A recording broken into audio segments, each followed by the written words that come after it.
سبحانہ وتعالیٰ کی صفات الحی القیوم کا ذکر ہے، یہ بھی بہت زبردست صفات ہیں، اور ان میں اللہ سبحانہ وتعالیٰ کا اسم اعظم ہے جس کو پڑھنے سے دعائیں قبول ہوتی ہیں۔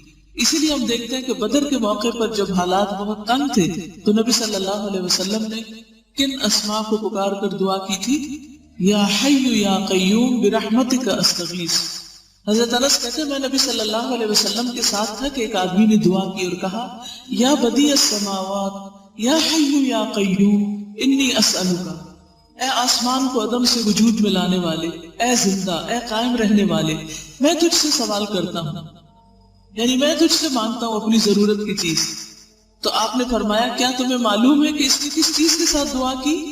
قسم اس کی جس کے ہاتھ میں میری جان ہے، اس نے اللہ کو اس نام کے ساتھ پکارا ہے کہ جب اس نام کے ساتھ اللہ کو پکارا جاتا ہے تو وہ دعا قبول کرتا ہے۔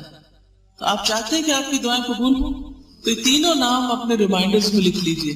جب بھی آپ چاہیں کہ آپ کی دعا قبول ہو تو پہلے اللہ تعالیٰ کو ان ناموں سے پکاریں اور پھر دعا مانگیں۔ قیامت کے دن جب لوگ جنت میں چلے جائیں گے تو جمعے کے دن اللہ تعالیٰ اعلیٰ علیین سے اپنی کرسی پر نزول فرمائیں گے، پھر اللہ تعالیٰ کرسی کو نور کے ممبروں سے گھیر دیں گے، یعنی کرسی کے ارد گرد کیا ہوں گے؟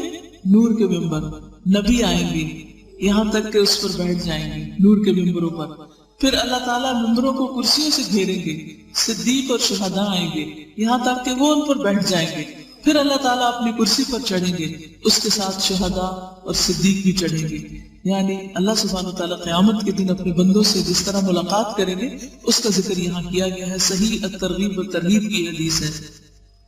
وَهُوَ الْعَلِيُّ الْعَظِيمُ، اور وہ بلند ہے، بہت عظیم ہے، اور حقیقت یہ ہے کہ اللہ سے بڑی کوئی بھی چیز نہیں، اس لیے ہمیں اللہ تعالیٰ کے ناموں کے ساتھ دعا مانگتے ہوئے خصوصاً تسبیح کرنی چاہیے۔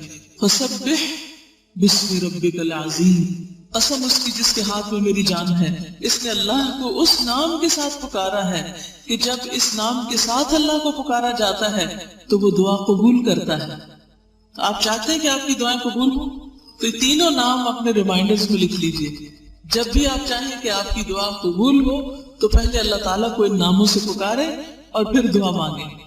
یا حی یا قیوم برحمتک استغیث، یا حی یا قیوم برحمتک استغیث، یا حی یا قیوم برحمتک استغیث، یا حی یا قیوم برحمتک استغیث۔